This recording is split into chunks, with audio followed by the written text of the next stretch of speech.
لیکن گزشتہ دن ناظرین ہمارے ایک بہت ہی بزرگ، بہت ہی سینئر عالم دین اور جو کسی تعارف کے محتاج نہیں تھے، بڑی ان کی دینی ملی خدمات تھیں، حضرت علامہ مولانا سید حمزہ علی قادری صاحب رحمۃ اللہ تعالی علیہ، جو اب ہمارے درمیان نہیں رہے، تو ان کی وفات کی کل ہی خبر آئی ہے اور آج ان کی نماز جنازہ تھی۔ ناظرین و سامعین، وہ ہم میں نہیں رہے، لیکن اپنا عظیم کام، دینی جو ان کے کام تھے، جو خدمات تھیں، وہ ہم میں چھوڑ کر چلے گئے۔ اور ظاہر ہے کہ بندہ تو چلا جاتا ہے، لیکن ان کی خدمات یاد رکھی جاتی ہیں۔ ان کی ایک محبت والا، لوگوں کے ساتھ جو مودت والا معاملہ تھا، وہ کوئی بھول نہیں سکتا۔ ہماری دعا ہے کہ اللہ تبارک و تعالی ان کی مغفرت فرمائے اور ان کے قبر کی ہر منزل کو آسان فرمائے، جنت الفردوس میں اعلیٰ مقام نصیب فرمائے، قبر کو جنت کا باغ بنائے، ہر منزل آسان فرمائے۔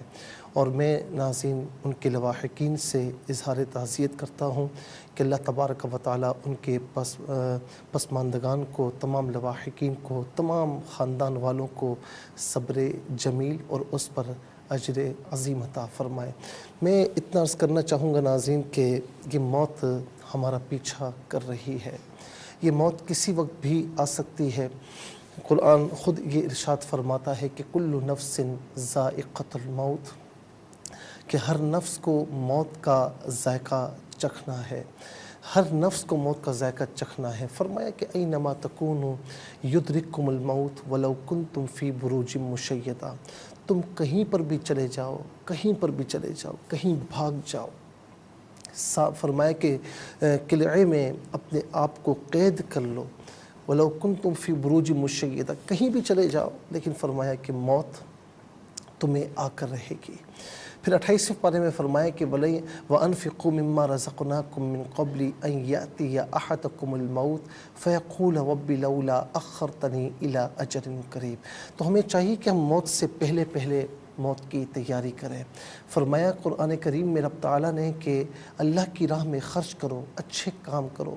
قبل اس کے کہ تمہارے پاس موت آ جائے۔ جب موت آئے گی تو پھر وہ کہے گا کہ میرے رب تھوڑا سا معاملہ اور آگے بڑھا دے، تھوڑی زندگی اور عطا فرما دے،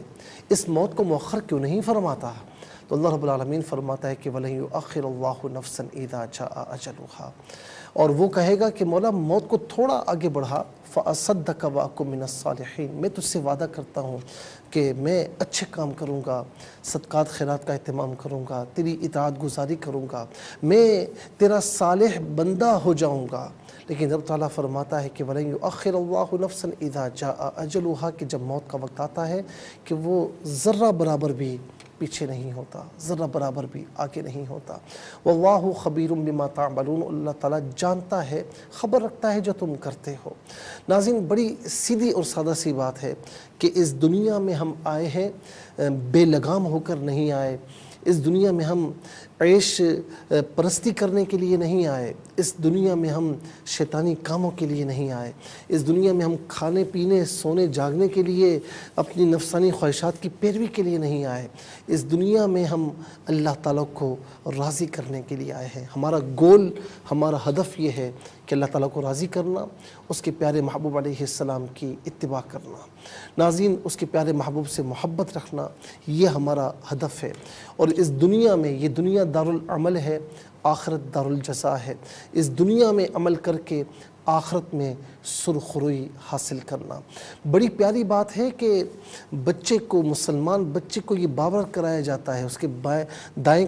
کان میں اذان اور بائیں کان میں اقامت دی جاتی ہے، باور کرایا جاتا ہے کہ تیری اذان بھی ہو چکی، تیری اقامت بھی ہو چکی، تیری جماعت تیار ہے، جماعت کسی وقت بھی ہو سکتی ہے۔ اور بڑی پیاری بات ارشاد فرمائی کہ جب تو دنیا میں آیا تھا تو تو رو رہا تھا،